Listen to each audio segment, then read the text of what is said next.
How's it going, everyone? Sinister of the Gamer section bringing you another review. And today's review is Inazuma 11 Victory Road for PlayStation 4 and 5, Xbox Series S and X, Nintendo Switch 2, and PC.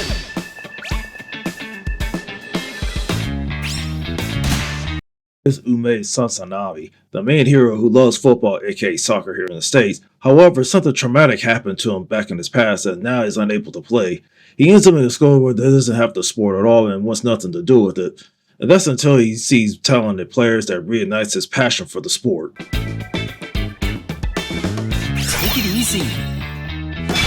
First off, I love the anime art style and the character models are well detailed. Throughout the game, you can see the shell-shaded art that gives it some depth. The color scheme has a nice balance of lights and shadows that you can see in the game itself, just like watching an anime. And you get to create your player to your liking. It's like you're taking part of the series itself. The gameplay runs great at 4K 60 frames per second on the PS5, but if you have the Pro version, you can go up to 120 frames per second. The cutscenes of the opening cinemas run at 4K 30, which is no big deal. I mean, I like how these openings, like the cinemas, just like you get ready to watch the series itself. The story mode plays out the plot of the game, and for the dialogue, you can change it to your liking, like to Japanese, to English, or how you see fit.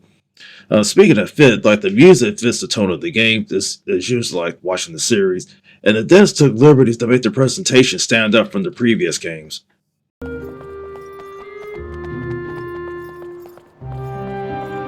Inazuma 11 is a sports RPG, unlike its previous games. It has two modes, which are story, where the game takes place 25 years after the trilogy, and chronicle modes. It's basically like a time capsule. It details the history of the series itself. As for the story, you're given tasks like the order to level up, which is basically fetch quests and other things. You go through just until you get to the gameplay. The game itself, it doesn't take itself too seriously because this is not simulations. It's just an RPG that you level up your character.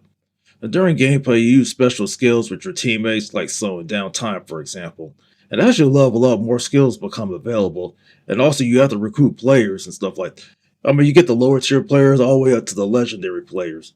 Strategy is involved when playing offense and defense, and fans of the series would definitely try this one out.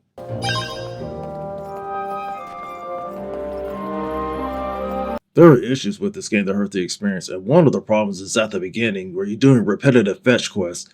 Along with the mini games like interviews, it gets tedious and annoying just to get others to join your team.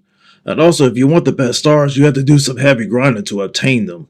And like I mentioned earlier, this game is geared towards fans of the series.